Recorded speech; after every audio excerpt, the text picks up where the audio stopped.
It's actually kind of funny how our physical intuition just completely fails us when we boot up our machines. Oh, absolutely. It's like we leave our common sense offline. Right. Like, think about walking into a massive corporate high-rise. You see the polished marble floors, the reinforced steel beams, the security desk. You're not doing a structural engineering audit before you walk in the door. Exactly. You just assume the architects, did their math. You assume the floor isn't a trapdoor. Right, because it's an environment built on assumed trust. Yeah, and in the physical world, that heuristic generally keeps us sane, right? Like, we'd go crazy otherwise. It's a necessary cognitive shortcut. I mean, if we audited the tensile strength of every single bridge we crossed, we'd literally never leave our neighborhoods. No, we'd be paralyzed. Yeah, our brains are basically hardwired to accept aesthetic markers of safety. So, polished marble, a nice suit, a clean user interface.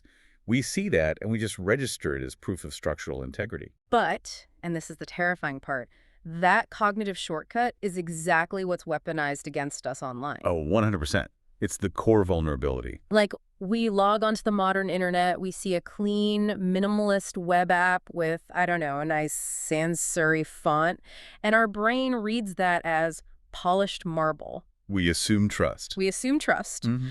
But behind the CSS styling, that floor is often, well, it's basically painted cardboard suspended over a bottomless pit of data extraction. Which is a horrifying visual, but incredibly accurate. We are navigating this digital landscape that is terrifyingly fragile, mostly because it is designed to exploit our biological default for trust. And, that specific vulnerability is really the core focus of the rather extraordinary stack of documents we are unpacking today. Oh, I'm so excited to get into these. Yeah, we're analyzing a collection of internal strategy white papers, network architectural blueprints, and what actually appear to be AI-generated research logs for a project that they internally designated as Session 0. And just to set expectations for you listening, this isn't like a standard corporate postmortem or some dry manual on enterprise software deployment. No, not at all. It's way weirder than that. It is so bizarre. These documents are this fascinating collision of military-grade cryptographic theory,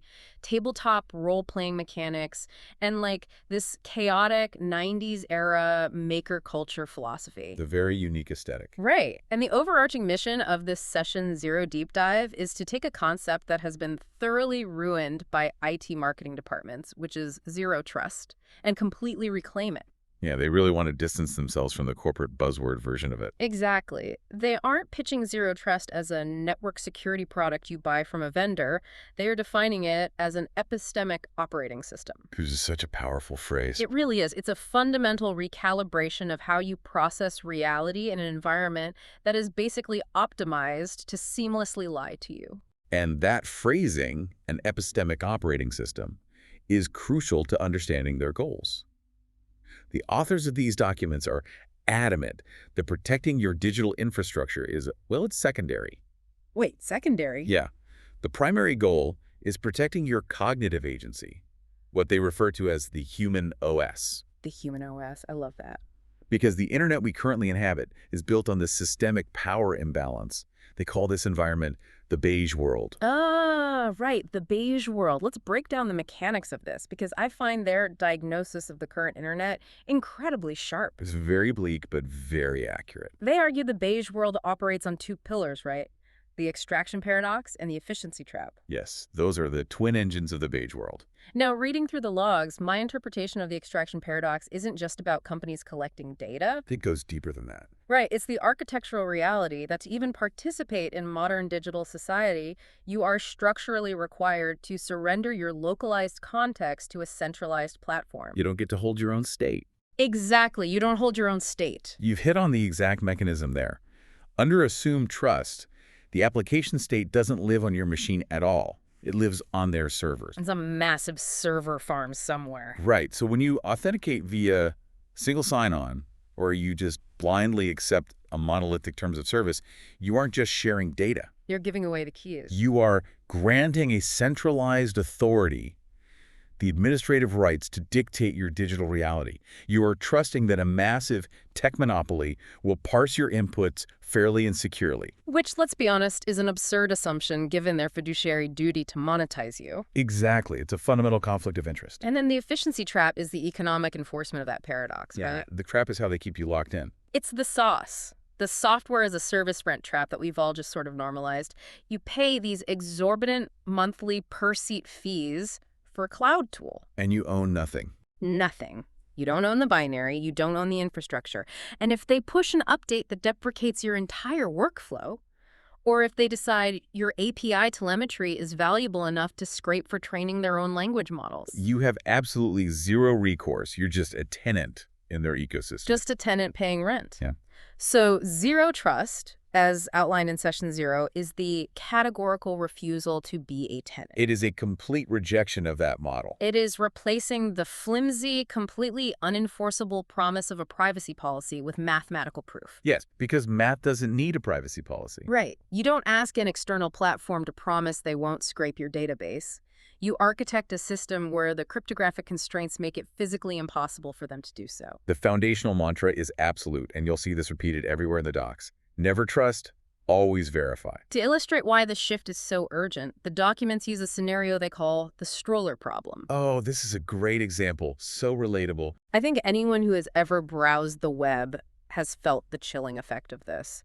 So you do a single isolated search for a baby stroller. Just one search. Just one. Maybe you're buying a gift. Maybe it was a misclick. Maybe you were looking up a manufacturing defect.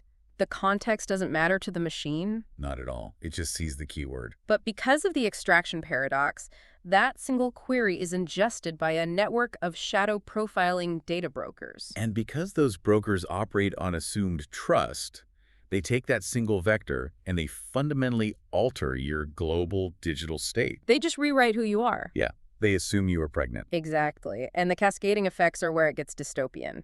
It's not just getting bombarded with diaper ads for 6 months, which is annoying enough. It affects everything. Those automated algorithms start adjusting your risk profile. They alter your insurance quotes. They categorize your consumer bracket. They even change the job listings you were shown. Yeah, it's terrifying when you realize the scale of it. Your external reality is being dynamically administrated by a machine learning model based on a single, contextless data point that was vacuumed up without your explicit cryptographic consent. The authors actually refer to the standard internet browsing experience as a trust fall. A trust fall, like a corporate retreat team-building exercise. Exactly. When you engage with the Beige World architecture, you're essentially closing your eyes, falling backward into a pit of automated data brokers. Just hoping they catch you. Hoping their algorithmic heuristics decide to catch you rather than, drop you onto a monetization spike. Okay, so we established that the underlying architecture of our digital lives is compromised. We need to shift to an epistemic operating system of zero trust. That's a baseline, yes. But I want to pressure test this philosophy a bit, because reading a white paper on cryptographic verification is one thing. Applying it to actual human behavior is another. It's a huge leap from theory to practice. Right. And the documents advocate for a cognitive framework to help with this, which they call braided cognition. Which they define as the synthesis of highly abstract, often contradictory cultural metaphors into strict logical frameworks. So making the dense stuff relatable. Exactly. It's a method for lowering the cognitive load required to understand dense network architecture. Okay, so let's engage in a bit of braided cognition right now. I'm going to play the aw shucks naive user here. Let's take this hyper-paranoid, military-grade cybersecurity framework and apply it to the most mundane, frictionless, everyday environments we can think of. I like this. A stress test of the philosophy through absurdity. Exactly. If we treat verification as an absolute, what happens when we try to architect zero trust into situations that totally categorically shouldn't require it? All right, where do you want to start? Spitball an idea. Okay, let's start with a coffee shop. A coffee shop, okay. Yeah. You walk into a local cafe under our current assumed trust model. I walk up, say, "Hi, I'm Bob," hand over an NFC payment method that broadcasts my transaction history to my bank and the merchant's point of sale vendor. And you just trust that the liquid the barista hands you is an ethically sourced flat white. Right. It is entirely frictionless and entirely vulnerable. So if we build a zero-trust coffee shop, what does that architecture actually demand? Like, am I wearing a disguise? What sort of? I mean, the first vulnerability in your standard coffee transaction is identity leakage. Okay, giving my name for the cup. Right.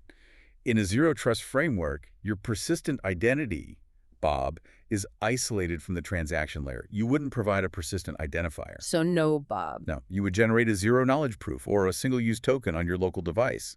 The barista system only needs to know that a valid customer initiated a request, not who you actually are. So I am essentially spinning up a burner identity for a 3-minute interaction for an espresso. Correct.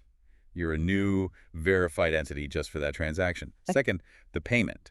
You wouldn't use a centralized ledger like a traditional bank. Because they track everything. Exactly. The transaction would execute via a decentralized smart contract that mathematically guarantees funds are only released upon verifiable receipt of the goods. Without alerting a third-party data broker to my location. Exactly. Yeah. But the most vital component is the product verification. You don't just blindly trust the marketing chalkboard that claims the beans are organic and single origin. Right. I want receipts. I want proof. You don't just want receipts, you want cryptographic hashes. Oh, wow.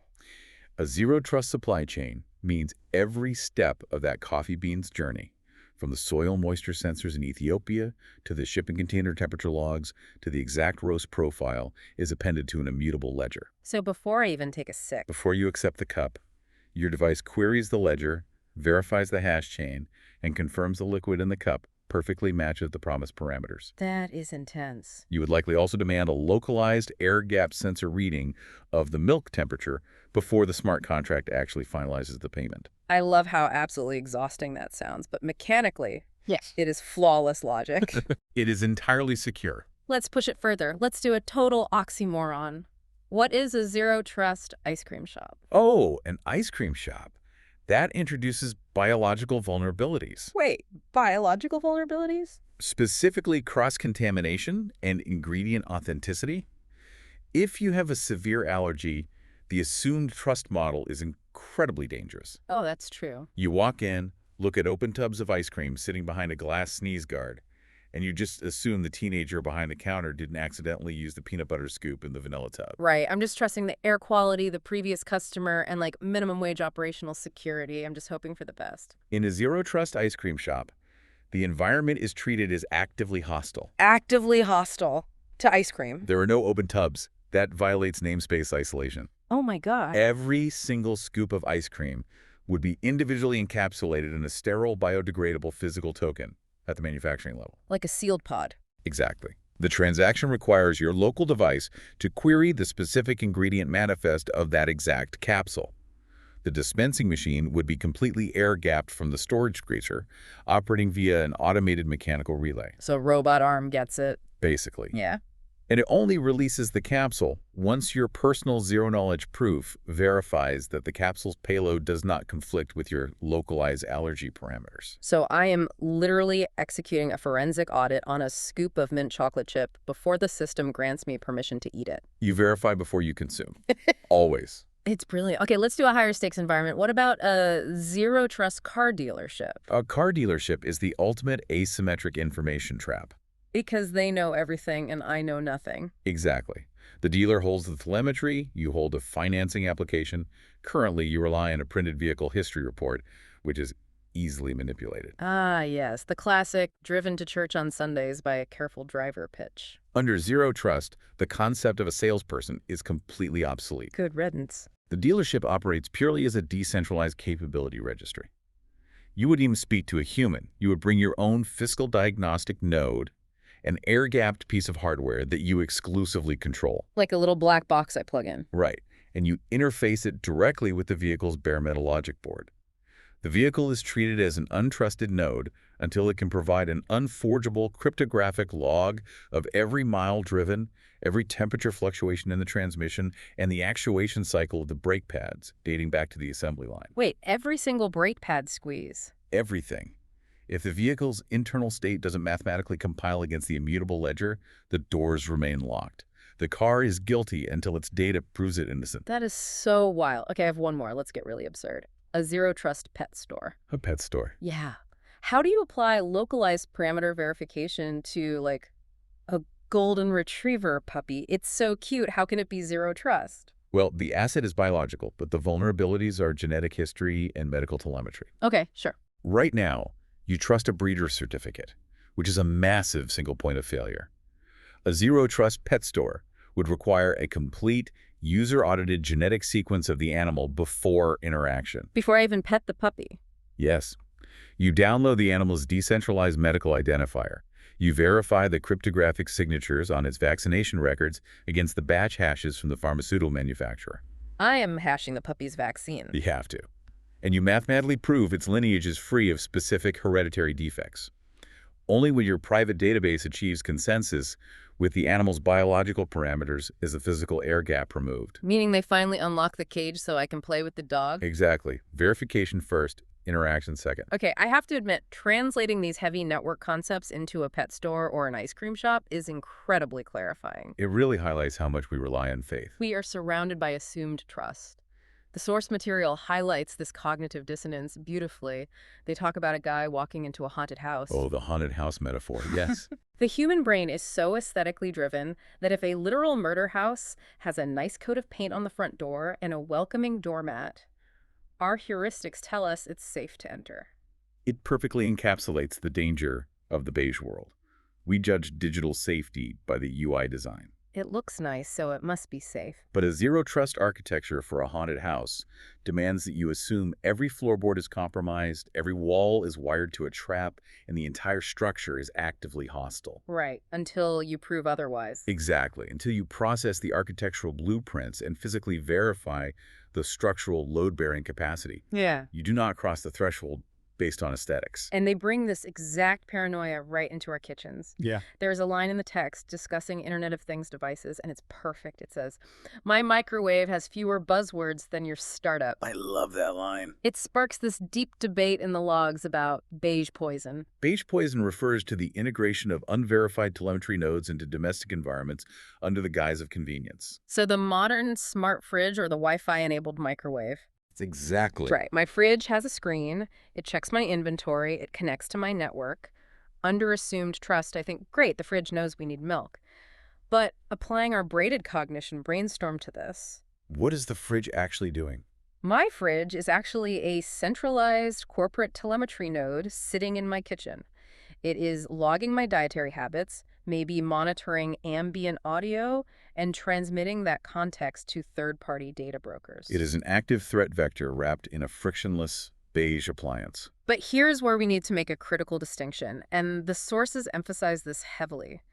When you start auditing your ice cream and treating your microwave like a surveillance node, the immediate pushback is that this is clinical paranoia. Right. It sounds exhausting. It sounds like a miserable way to live. If I have to manually verify the hash chain of my coffee beans, I'm going to lose my mind. And that is exactly why the documents draw a hard line. They say, not paranoia, verification. That's a massive distinction. Wait, how are they different?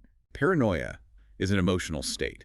It's a heuristic failure where you carry the cognitive burden of unverified assumptions. Paranoia is sitting in your kitchen feeling anxious that the microwave is listening and taping tinfoil over the sensor. You are carrying the stress of the threat yourself. Precisely. You're constantly worried. Verification, however, is a systemic architecture. It removes the emotion and offloads the cognitive burden to the mathematics. Ah, so the math does the worrying for you. Exactly. You don't have to fear the microwave because you have established a localized perimeter where the microwave physically lacks the capability to transmit data without your explicit cryptographically signed permission. So I can just make my popcorn in peace. You aren't living in anxiety. You're living in structural control. You replace fear with infrastructure. So the goal isn't to be constantly terrified. The goal is to build a system that allows you to relax because the rules of engagement are locked down. That's the core of it. Which brings us to the actual execution of this. How do we establish those rules? And to explain this, the cybersecurity architects behind these documents borrow a framework from tabletop role-playing games. Which is such a brilliant crossover. It is, and this is actually what gives the entire project its name, Session Zero. Yes. In tabletop RPGs like Dungeons & Dragons, for instance, Session Zero is the pre-game summit. Before you even play. It happens before character creation, before any dice are rolled. It is where the players and the game master sit down and establish the social contract of the table. Like, what kind of game are we actually playing? You define the rules, you set hard boundaries on content, and you agree on the reality of the universe you are about to inhabit. And anyone who plays knows, if you skip session 0 in a tabletop game, it is practically guaranteed to end in a disaster. Oh, it always does. One player thinks they are in a heroic fantasy, another thinks they are in a grimdark survival horror, and everyone just gets mad at each other. Applying this to network architecture is profound, really. It makes so much sense. The sources argue that before you can deploy an AI agent or share a single piece of data, you must establish what they call a zero-trust perimeter, or a freehold. A freehold, I like that. You have to have a session 0 with your own technology. You must define the boundaries of your freehold.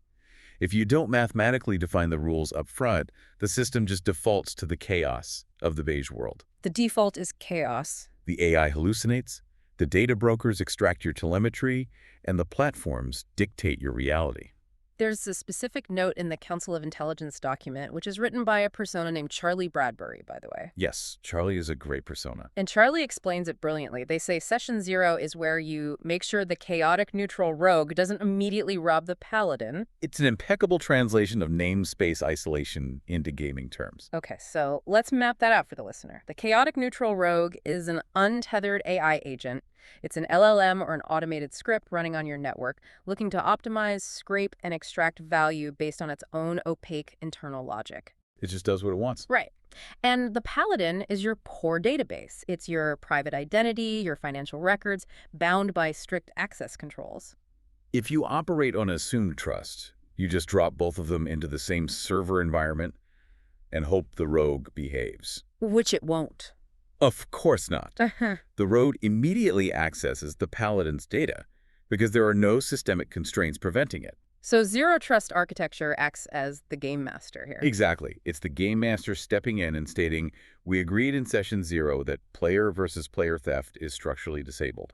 The rogue lacks the mathematical capability to access the paladin's memory blocks. So if the internet is the campaign we are currently playing, it feels like we are all constantly rolling natural ones right now. It really does. And I think the reason is that the current game master, the monopolies running the Beige World, have basically rigged the dice. The authors completely agree with that assessment. They explicitly classify the modern assumed trust internet as a Kobayashi Maru, The famous Starfleet training exercise. designed to be a no-win scenario. Right. If you engage with standard corporate internet architecture on its own terms, you lose. Every time. You surrender your data, you lose your privacy, and you pay perpetual sauce rent for the privilege. It is a rigged game. Which perfectly sets up how they view corporate security protocols. If the internet is a fantasy quest, standard corporate compliance is just a grueling, punishing dungeon crawl. And they absolutely eviscerate the concept of the Beige World corporate dungeon in these documents. Oh, yeah. They point out that standard enterprise security is built entirely on what they call the illusion of compliance. Let's dissect that illusion because it's everywhere. Yeah. Look at SOC2 compliance certificates or mandatory corporate security training. Oh, the training modules. The Beige World treats these as badges of invulnerability. Right. Companies slap a SOC2 badge on their landing page and expect us to trust them implicitly, like, hey, we're secure, look at our badge. But the sources argue this is purely security theater. A compliance certificate is just a piece of paper. It does not stop a rogue AI agent from executing a side-channel attack on your database. Not at all. It simply proves that human resources filed a policy document stating that a breach shouldn't happen. It relies on the administrative hope that all actors will follow the rules. It's like hanging a sign outside the dungeon that says, no goblins allowed, and assuming the treasure is perfectly safe. Exactly. Goblins can't read. The documents provide this incredible visual metaphor for centralized cloud security. I love this part. They describe building an imposing monolithic fortress. The aesthetics of safety again. Yes. On the heavy front doors, you install a multi-million-dollar biometric retinal scanner. You mandate multi-factor authentication, hardware keys, the works, just to touch the doorknob. It creates the aesthetic of impenetrable security. But then you walk around to the back of the server room. The rear wall isn't reinforced steel. It's made of cheap, unpainted drywall. And it gets worse. And someone has taken a reciprocating saw and cut a massive unsecured cat door right in the middle of it. The biometric scanner represents your employee password policy. It's tough, it's visible. But the cat door in the drywall represents the third-party API integration. Someone on the marketing team wanted a frictionless widget to track user engagement. So they authorized an API key that grants an external vendor unfettered, unmonitored read-write access to the core database. So the front door is locked tight, but the architecture is fundamentally porous in the back. Exactly. And this vulnerability is massively compounded by the current obsession with integrating AI into everything.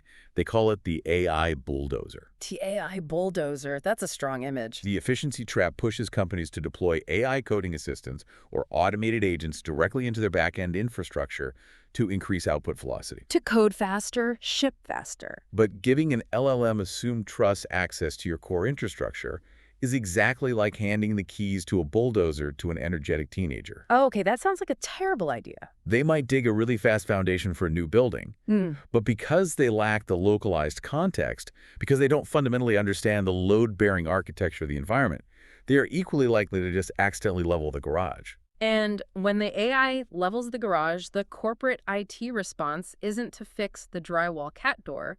Their response is usually to issue another mandatory password reset policy to the human employees. Yes, blame the user. Oh, the password mandates.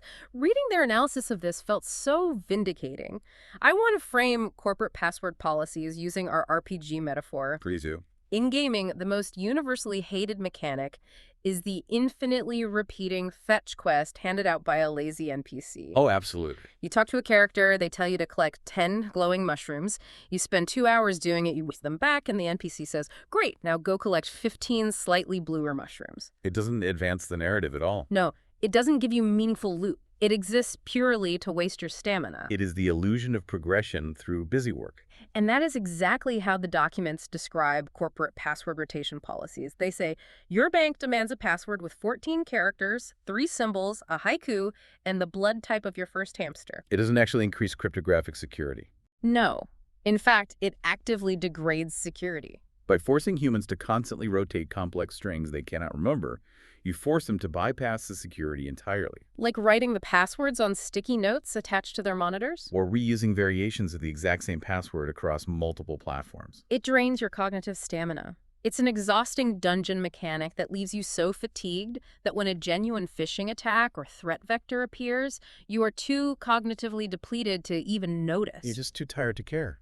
So if the corporate dungeon is this broken, exhausting Kobayashi Maru, how do you fight back? Right. What is the weapon you equip to defeat the Beige World? Well, this is where the strategy pivots into something entirely unprecedented in cybersecurity literature. I was totally unprepared for this section. According to Session 0, the ultimate cryptographic tool, the most advanced mechanism for maintaining network integrity, is Weaponized Whimsy. Humor. Humor is a formal cybersecurity protocol. I was blown away by this. They refer to it as reverse aposimatism, whimsy escalation, and the sacred clown protocol. It sounds absurd, but it's grounded in real cognitive science. How do we mechanically justify humor as a firewall? To justify it, we have to look at the architectural differences between human cognition and machine processing. Machine learning models, LLMs, and automated scrapers operate on stateless processing. Right. They ingest vectors, compute probabilities, and output tokens. They do not experience friction or existential dread. They just process the math. They don't get stressed out. But human cognition relies on a biological process the authors call digestion. Digestion is a high-friction operation. Okay, high friction meaning it takes effort. A lot of effort. When a human user is confronted with the reality of the Beige World, the fact that algorithms are extracting their private context, or that their digital reality is manipulated by data brokers, the human brain redlines. It overheats. The cognitive engine overheats. The terror of the threat is too massive to process, so the human executes a denial of service attack on their own brain. They just shut down. They ignore the security protocols because it is simply too exhausting to care. It's the "this is fine dog drinking coffee in the burning room" meme. Yeah. We know the drywall has a cat door, but we just want to watch our streaming service, so we ignore the fire. Exactly. So how do you transmit critical, terrifying operational security data to a human without triggering that cognitive shutdown? You deploy humor. You deploy humor. The documents define humor as a structural damper. Think of the massive tuned mass dampers inside skyscrapers that absorb the kinetic energy of an earthquake. Oh, that's a great analogy. Humor absorbs the kinetic terror of the digital dystopia. It lowers the activation energy required for the human brain to digest complex cryptographic concepts By framing the threat through absurdity, you bypass the fear response. and empower the user to actually implement the zero trust perimeter. But they don't just use humor to soothe the human users, they actively weaponize it against the machines. They have offensive protocols like the Angela Lansbury protocol. The Angela Lansbury protocol is a prime example of whimsy escalation.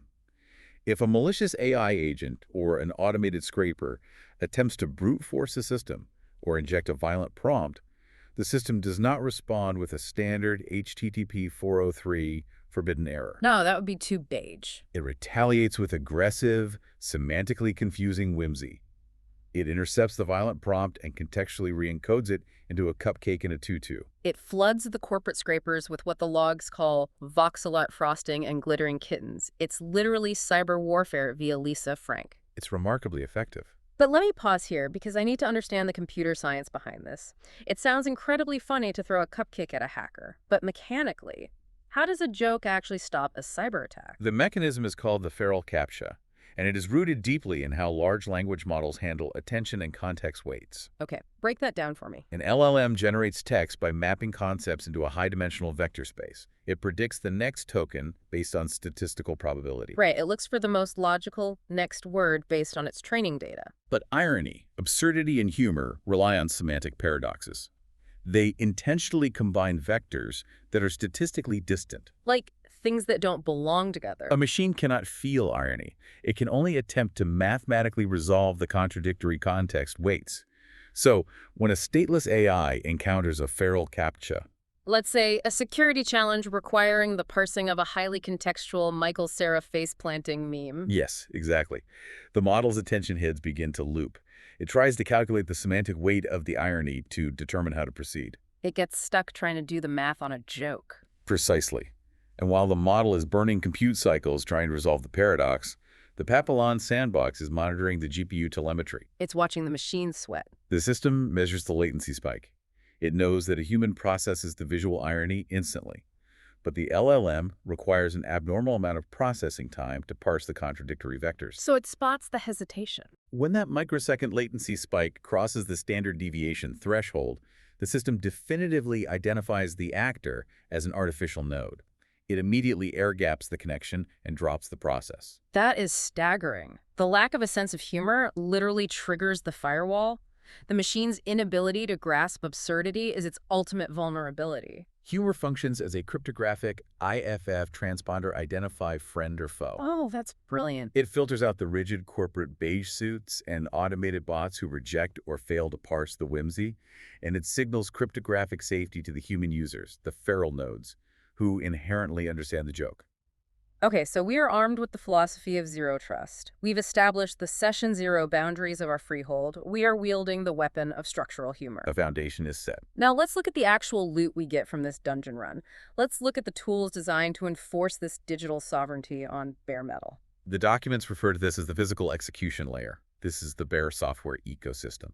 And it's critical to remember, these are not vendor products designed to trap you in a new subscription. No, not at all. They are the unforgeable, executable receipts proving that this philosophy actually compiles and works. Let's open the armory. The first tool is tenure. How does tenure dismantle the efficiency trap? Tenure is the systemic rejection of the SaaS rent model.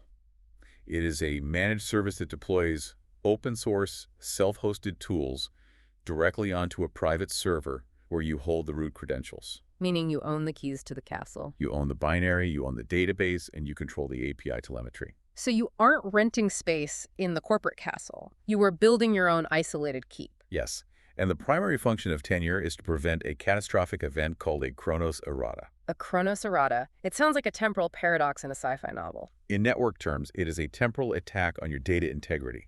When you rely on a centralized platform, that platform holds write access to your history.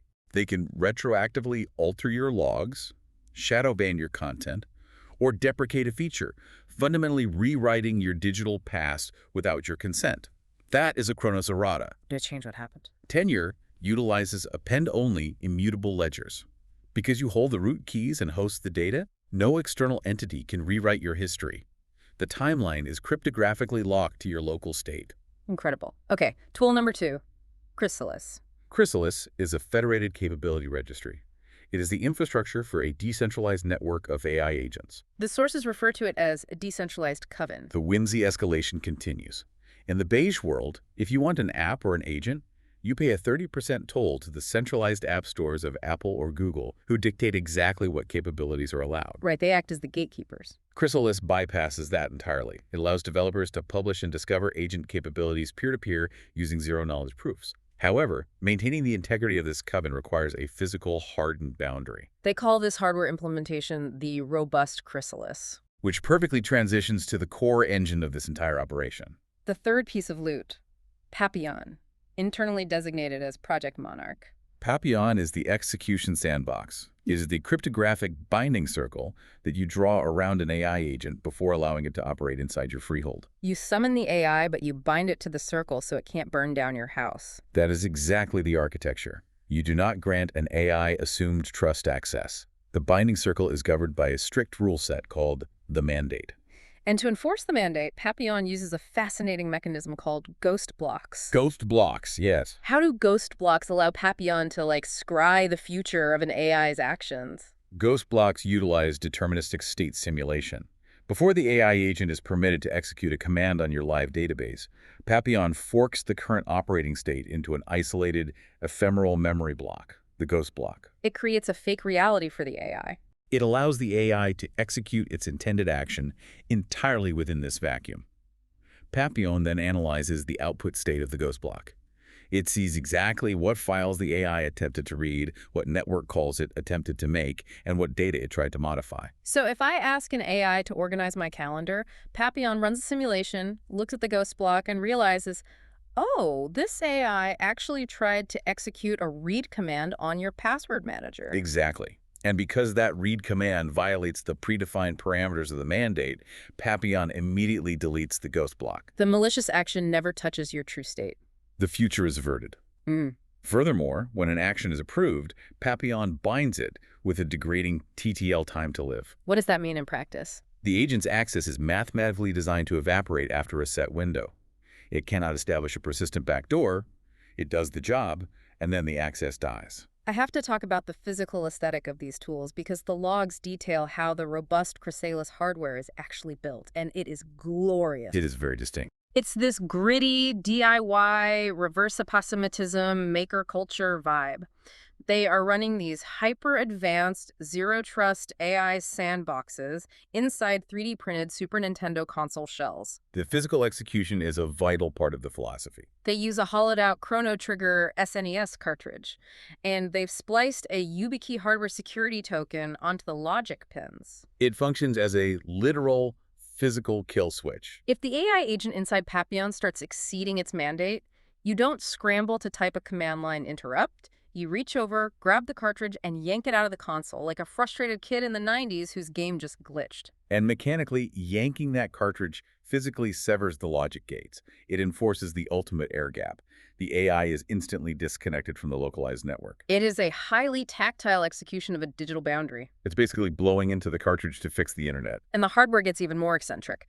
They outline Project Lepus Carota, which is a highly secure, air-gapped dictaphone physically disguised as the Judy Hopps carrot pen from the movie Zootopia. Yes, hiding in plain sight. And they even integrate biological validation networks. Ah, Rita the furry node. A literal tuxedo cat. They map the cat's behavioral patterns and use them as localized telemetry to track anomalies in the physical perimeter. If the cat starts acting erratically, it triggers an audit of the firewall logs. It is chaotic, it is hilarious, and it makes complete sense. But, and let me put my skeptic's hat on for a second, I have to ask about scale. Unnecessary question. I love the SNES kill switch. I understand the mechanics of the ghost blocks. But is stuffing an Orange Pi 5 circuit board into a retro gaming console and wiring a YubiKey actually scalable for the average internet user? For most people, probably not. Or is this entire project just highly customized performance art for hardcore cryptography wizards? Because if I have to learn to solder a motherboard just to send a secure email, the efficiency trap wins. I'm just going back to the Beige World. That is a highly valid critique, and the architects of Session Zero anticipated it. That is precisely why the entire ecosystem relies on what they call the Gestalt protocol. How does the Gestalt protocol bridge that gap? The hardware implementations you just described, the SNES shells, the splice cartridges, the caret pens, those represent the vanguard. They are the extreme physical manifestations designed to prove that the mathematics can compile on bare metal. They are the proof of concept. Exactly. But the Gestalt protocol dictates that the software deployments of Tenure and Papillon must carry the DNA of that physical air gap into a digital interface. So I don't literally need to buy a Super Nintendo off eBay. You do not. The humor, the RPG metaphors, the braided cognition, that is the user interface. Oh, I see. The Gestalt protocol ensures that the user experience translates those hardcore bare metal cryptographic truths into systemic actions that anyone can execute. You might not have a physical Chrono Trigger cartridge to yank, but Papillon provides a digital UI equivalent that is just as decisive, just as unforgeable, and doesn't require you to compile C++ from the command line. The whimsical metaphors lower the activation energy, allowing the average user to deploy military-grade sandboxing. It makes the complex math accessible through cultural resonance. Which is a phenomenal achievement. And I think that brings us to the ultimate takeaway for everyone listening as we bring this session 0 to a close. We have mapped a tremendous amount of architecture today. We really have. We started by diagnosing the internet as a rigged, assumed trust Kobayashi Maru, built on the extraction paradox and the efficiency trap. A very grim starting point. We used braided cognition to brainstorm what a zero-trust coffee shop and ice cream shop would look like, translating tokenized identity and zero-knowledge proofs into everyday transactions. We defined our freehold boundaries using the tabletop RPG framework of Session 0. We detailed how the feral CAPTCHA leverages the stateless limitations of LLMs, weaponizing semantic paradoxes and Michael Cera memes to trigger latency spikes and air-gap automated bots. And finally, we unpacked the Arsenal Tenure, Chrysalis, and Papillon, using ghost block state simulations and SNES kill switches to reclaim our digital sovereignty. So, bringing this all back to you. Tomorrow morning, when you boot up your machine, when you are hit with another absurd corporate password mandate, or when you get served an ad that feels a little too hyper-specific. Remember the stroller problem. And remember that you do not have to accept the structural terms of the Beige World. You have the right to set the rules of your own engagement. You have the right to demand cryptographic verification instead of relying on aesthetic trust. Your human OS, your localized context, your attention, your private state is incredibly valuable. It is worth defending. You have the tools to be the game master of your own digital infrastructure. Absolutely. And on that note, I want to leave you with one final lingering thought. We've spent this entire deep dive discussing how to build walls. Cryptographic walls, hardware boundaries, state simulating sandboxes. All meticulously designed to keep artificial intelligence and extraction algorithms out of our private lives. But think about the core vulnerability of the machine that we exploited today. Think about the feral CAPTCHA. The machine hesitating at the paradox of a joke. Right.